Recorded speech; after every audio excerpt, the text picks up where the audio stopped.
Ir turim tokią vėl įdomią temą, kur kalbėsim apie konfliktą. Man kažkodėl šiandien daug tokių konfliktų. Tai šizofrenija, tai konfliktas, tai nesusiskaldykim, tai ieškokim kažkokio bendrumo.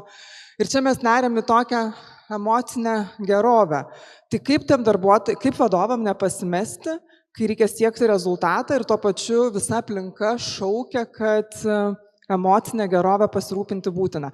Tik kviečiu į sceną Ramintą Leliulintą Kliokmanę, kitokių projektų partnerę, kuri papasakos daugiau apie tai.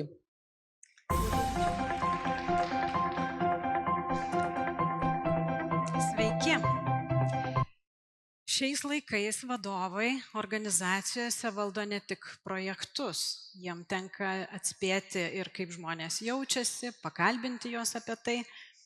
Ir ką aš pastebiu, kad jie nėra labai patenkinti, bent jau kai kurie iš jų, šiais kultūriniais pokyčiais, nes tai nėra lengva daryti ir domėtis, kaip žmonės jaučiasi ir rūpintis organizacijos rezultatais. Kartais suderinti abi pusės nėra taip lengva ir jie priešinasi šitai naujai kultūrai. Ar tikrai vadovas, kuris sako, kaip jautiesi, stiprina komandą? Čia turbūt daugiausiai sėdi žmonės, kurie dirba su vadovais, kai kurie ir patys yra vadovai. Kaip jūs, su kokiais jūs vadovais dirbate? Pakelkite rankas. Ar tie, kurie mano, kad klausimas, kaip jautiesi, stiprina komandą? Taip, didelė dalis rankų. Ar turite savo organizacijose vadovų, kurie mano, kad klausimas, kaip jautiesi, priešingai silpnina? Pakelkite rankas. Ne taip daug, bet yra keletas rankų apie kitokius vadovus, kurie mano, kad kalbėjimas apie jausmus yra bereikalingas laiko gaišinimas, mes nuimame dėmesį nuo rezultatų. Po tokių klausimų žmonės linkia kristi į aukos vaidmenį ir ieškoti būdų, kaip mažiau dirbti. Ir kągi sako tie du kraštutinumai. Ir vienas kraštutinumas vadovų, ir kitas. Jie abu turi racijos, jie turi teisę būti abidvi nuomonės, nes iš tikrųjų vieni nenori girdėti, ką jie sako. Jie sako, tegul eina, pasiilsi, pats susitvarko, kodėl mes čia organizacijoje turime to rūpintis. Kiti sako, bet organizacijose mes turime būti žmogiški. Aš noriu padėti ir tada tai virsta į kitą kraštutinumą, kur kartais atrodo, kad jau jie sako, dirbk kur nori, kiek nori, kaip nori. Jeigu ką, aš pats viską sutvarkysiu. Ir su rezultatais ten gali būti iššūkių ir tada toks vadovas su stipriai nuolaidžiaujančiu požiūriu, jis gali pats eiti link perdegimo ir savo paties emocinės negerovės. Beje, kai kalbam apie emocinę gerovę, vadovai dažnai sako, o kas pasirūpins mano emocinę gerovę? Kodėl tik aš turiu rūpintis jų emocinę gerovę? Tai mano pranešimas yra pakviesti suderinti. Abieji, nors čia rankų buvo mažokai tų kitokių vadovų atstovų, bet jie irgi turi pagrindo būti, nes rezultatai irgi svarbu. Ne tik emocinė gerovė svarbu, ir rezultatai svarbu. Kaip jie krenta į tos kraštutinumus? Jeigu pažiūrėtumėm giliau, kaip čia taip atsitinka, ką jie ten galvoja, nenorėdami kalbėtis apie jausmus su žmonėmis? Jie sako, aš nežinosiu, kaip reaguoti. Jis pradės pasakotis, o jeigu dar kokią... Dingo. Jeigu kokią gyvenimo istoriją papasakos liūdną, tai kaip aš reaguosiu? Taip pat jie sako, o jeigu jisai pradės pasakotis ir nesustos, kaip tada aš suvaldysiu tą pokalbį, o gal apskritai manim sumanipuliuos ir išsiprašys kokių nors nuolaidų, kurių aš nenusteikęs jam duoti. Ir gal geriau aš iš vis nelysiu į tą lauką. Kiti, norėdami nebūti grubus, nežmogiški, norėdami rūpintis savo žmonėmis, O kartais gal net jausdamiesi šiek tiek kalti, kad gal ir organizacija prisidėjo prie to žmogaus nuovargio ir emocinės negerovės, jie linkia duoti nuolaidų, nusileisti. Ir vienas toks pokalbis ir buvo inspiracija mano šiam pranešimui, kai į konsultaciją pas mane atėjo vadovas ir jisai sako, patark, kaip man kalbėti su savo darbuotoju. Maždaug prieš metus darbuotojas gavo depresijos diagnozę, turėjo suicidinės rizikos, bandymą žudytis. Vadovas norėjo būti žmogiškas, supratingas ir sakė, pasimk laiko, kiek tau reikės atsigavimui. Tik vadovas nesitikėjo, kad štai jau beveik metai ir tas žmogus vis dar rodo gana prastus rezultatus, gerokai prastesnius negu kiti komandos nariai. Jisai, turėdamas lankstų grafiką, kad tu gali dirbti ir iš namų, ir iš darbo, dirba praktiškai tik iš namų, į darbą beveik neateina ir vadovui taip jau nebetinka, jis neturėjo omeny tokio ilgo laiko, kai sakė, pasiimk laiko, kiek tau reikės. Ir aš tada supratau, kad šalia emocinės gerovės, rūpesčio žmogumi mes turime su vadovais kalbėtis ir apie kitą pusę, o kaipgi jiems šalia to prašyti ir rezultatų, kaip kalbėti su žmonėmis ir apie rezultatus, kad ir žmonės nesijaustų, jog vadovas atsiribojęs, mes jam neįdomus, tai ir mums gal tada organizacija tik tai formalus darbas. Bet ir suprastų, kad taip, jeigu jisai mane girdi, supranta, tam yra kažkokios tai ribos ir aš irgi turiu daryti savo žingsnį. Ir svarbu yra pokalbis, kad vadovas pereitų per savo stabdžius tuos, o jeigu nežinosiu, ką pasakyti, kai jisai dalinsi sunkia istorija, o jeigu negalėsiu suvaldyti ir užbaigti to pokalbio, kaip mes jiems galime padėti? Mes jiems galime patarti ir čia sudėliojau, kad galėtumėt nusifotografuoti ir tai būtų pagalba jums padėti jiems.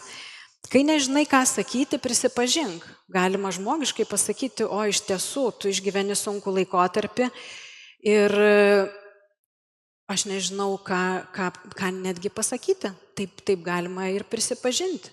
O jeigu nori padėti ir turi intenciją padėti, ją irgi galima įvardinti. Norėčiau tau padėti, tik nesu tikras, kokią pagalbą čia galėtų praversti. Jeigu nerimauju, kad nesuvaldysiu pokalbio laiko, tai padeda kalendoriuje sužymėtas ir susitartas laikas. Pasikalbėkime tą valandą. Ir kai matau, kad ta valanda jau įpusėjo, visada galiu sakyti, žinai, jau mes pusę valandos kalbamės, man rūpi susitarti ir kaip mes galime dirbti šiuo laikotarpiu. Tau sunku, mes galime turėti lankstesnius susitarimus, tik tai aptarkime tai, pakviesti kalbėtis apie darbą. Ir beje, toksai išgirdimas emocijų ir pakvietimas kalbėtis apie darbą, jisai nuima abiems tą tokią emocinę dramą ir primena, kad iš tikrųjų šis susitikimas vyksta darbe. Jisai ne psichologo kabinete ir vadovas iš tikrųjų neturi klausytis be galo, be krašto visų istorijų, išgirsti ir susitarti, kaip mes galime dirbti tokiu laikotarpiu. Prieš tokį pokalbį padeda pasiruošimas, aiškumas savo vadovui, o kuo aš iš tikrųjų galiu padėti ir kuo aš negaliu. Gal jeigu aš galiu pasiūlyti laisvų dienų, ar galiu pasiūlyti lankstų grafiką, o gal galiu pasiūlyti dažnesnius susitikimus su savimi, jeigu žmogus yra pasimetęs ir jam sunku pačiam dėliotis prioritetus, vadovas įsivertina pagal savo konkretų kontekstą ir galimybės, kas tai galėtų būti, ir tada tai padeda nesusimanipuliuoti. Aš tą žodį tokį naudoju, nesusimanipuliuoti, nes kitas gali mumis manipuliuoti, bet ar mes tam pasiduosim ar nepasiduosim, čia jau nuo mūsų priklauso. O kągi sako žmonės organizacijose? Aš pakalbinau, tai kasgi jums emocinė gerovė? Žodis populiarus, daug kas dabar apie tai kalba. Kaip jūs sakytumėt? Tai įdomu, kad jie kalbėjo apie tai, kad atviras pokalbis su vadovu yra tai, kas kuria emocinę gerovę. Ir ne šiaip atviras pokalbis, o atviras pokalbis, kuriame aš galiu būti nepatogus, aš galiu kalbėti apie nepatogius dalykus, galiu kalbėti apie klaidas atsitikusias, galiu kalbėti apie nepatogias būsenas, kurias išgyvenu. Taip pat jausmas, kad vadovas pasitikė manimi, kuris dažnai ateina iš grįžtamojo ryšio. Jeigu aš gaunu iš vadovo grįžtamąjį ryšį, kuriame yra ir palaikymas, patvirtinimas, bei gaunu kritišką ryšį, kas ne okei ir ką reiktų daryti, kad būtų okei, tai yra nebūtinai patogu, bet labai konkretu, tikslu ir aišku. Tada žmogus supranta, kad juo yra pasitikima. Ir norėtų turėti dialogus su vadovu, kur ir jis gali būti nepatogus.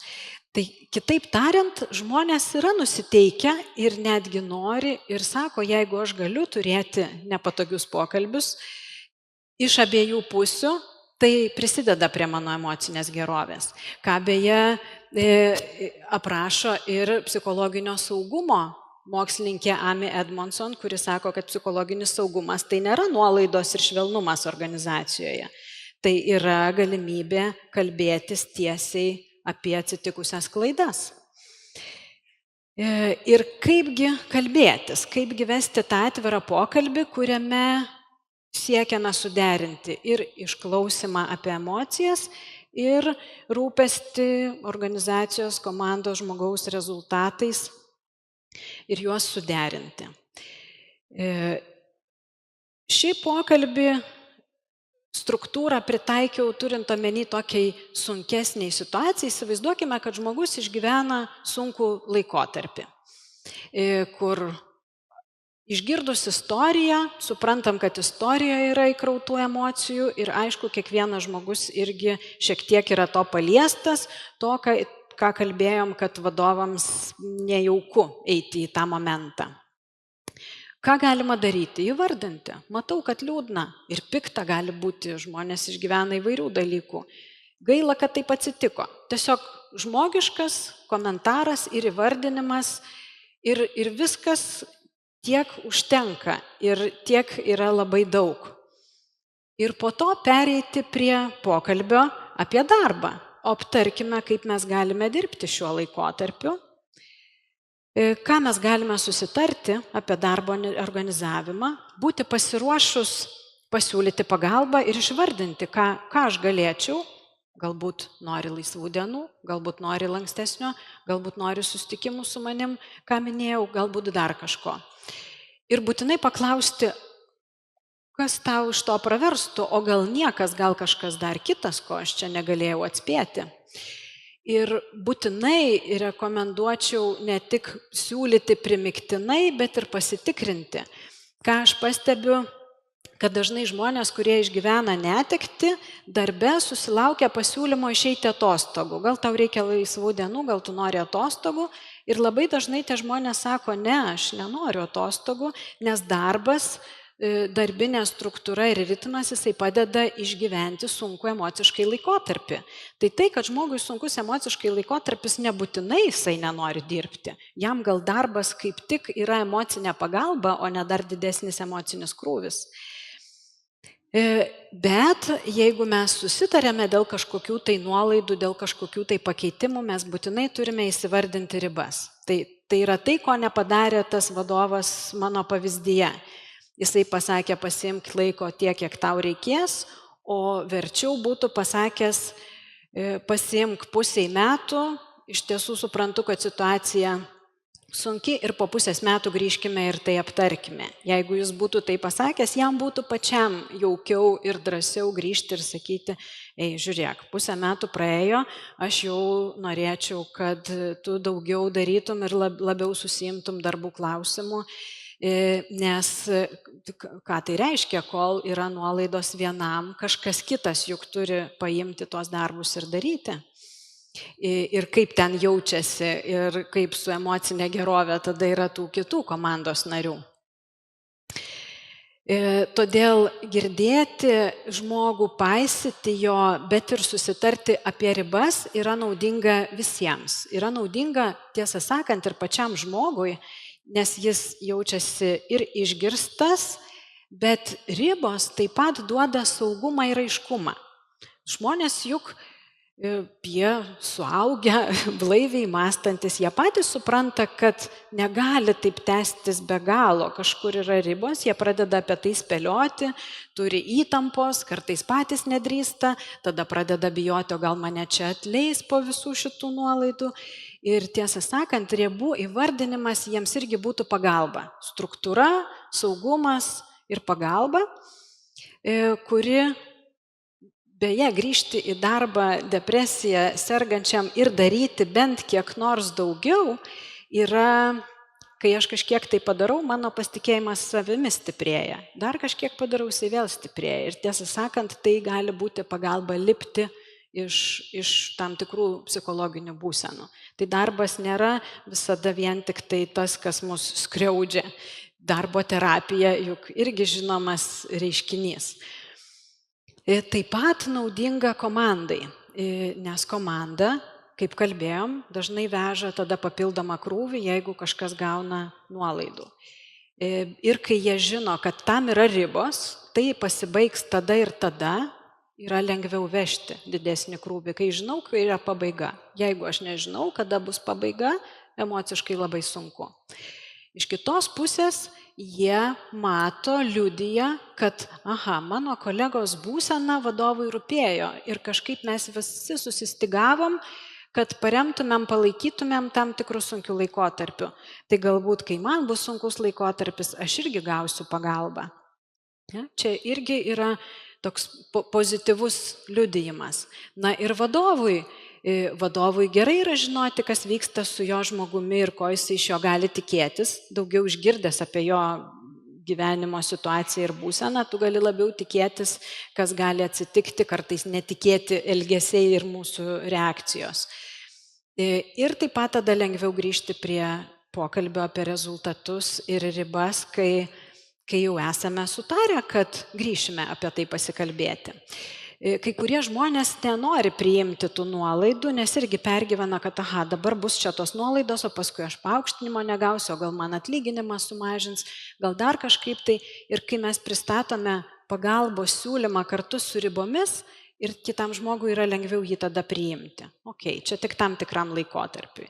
Tas ir dažnesni susitikimai su vadovu, mikrovaldymas, kuris dažnai turi tokią negatyvę konotaciją, tokioj situacijoje jis gali būti labai pagalba ir reikalingas ir žmogui bus lengviau jį priimti, jeigu aš žinosiu, kad čia ne visam likusiam mūsų bendradarbiavimui, bet čia yra tam ten mėnesiui, 2 ar tiek, kiek mes susitarsime pagal tą būseną, kuri yra.